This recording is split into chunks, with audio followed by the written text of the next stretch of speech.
on retrouve en direct depuis Al-Quds notre correspondante Valérie Ferron. Valérie, bonsoir. Bonsoir Melinda et bonsoir à tous les téléspectateurs. Alors on le disait tout à l'heure, c'est la première fois que Mahmoud Abbas s'exprime en personne et aussi précisément sur une remise en cause des accords de paix. Des menaces similaires ont été brandies par le passé sans jamais être appliquées. Alors pensez-vous que ces menaces peuvent être mises à exécution et quelles pourraient être les conséquences ?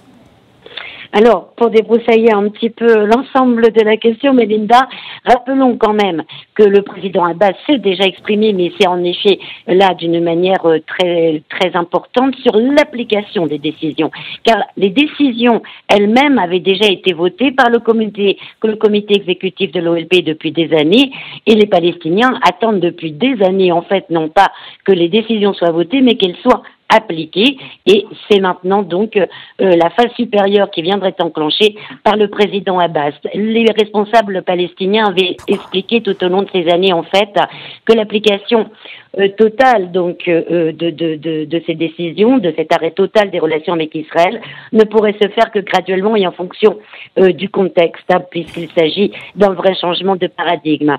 Alors qu'est-ce qui peut advenir de tout cela? Certaines clauses sur le terrain peuvent être appliquées en fait, comme par exemple pousser les projets d'infrastructure et de développement des localités palestiniennes en zone C, qui constitue donc 60% de la Cisjordanie sous contrôle total israélienne.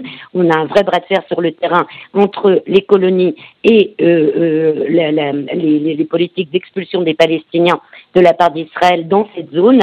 Et donc, en développement les structures, etc., des localités palestiniennes sur place, l'autorité peut ainsi changer le bras de fer, on va dire, sur le terrain pour une raison simple.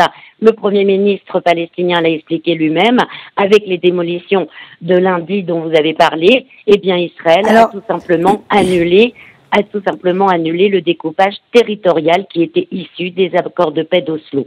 Alors justement, donc cette annonce, vous l'avez dit, donc fait suite à la démolition d'habitations palestiniennes par les autorités israéliennes en violation des accords de paix d'Oslo, est totalement contraire à la loi internationale. Les relations entre le gouvernement d'Abbas et les autorités israéliennes se sont dégradées ces derniers mois. On parle aussi d'un bras de fer financier, Valérie.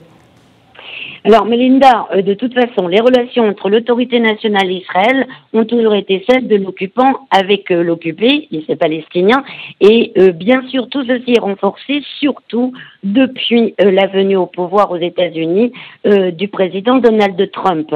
Maintenant, il faut savoir que la crise financière est donc un des aspects des multiples pressions imposées depuis toujours par les gouvernements israéliens, et notamment le gel, par exemple, des transferts de fonds qui fait partie donc du problème aujourd'hui, avait déjà été employé comme moyen de pression, sauf que là, c'est beaucoup plus important et la crise est très forte. Mais l'autorité palestinienne et le président Abbas, ce qu'ils tentent de faire, c'est de toute façon d'avoir un plan général alternatif pour dégager l'économie palestinienne de toute manière de la puissance occupante israélienne. On a la même chose au niveau diplomatique où en fait l'autorité nationale et la direction palestinienne veut pousser à un désengagement aussi d'un trio où les relations sont toujours via Israël pour avoir des relations bilatérales construites et plus fortes de l'État de Palestine avec le reste du monde. Merci Valérie Ferron. Je rappelle que vous étiez avec nous en direct depuis Al-Quds.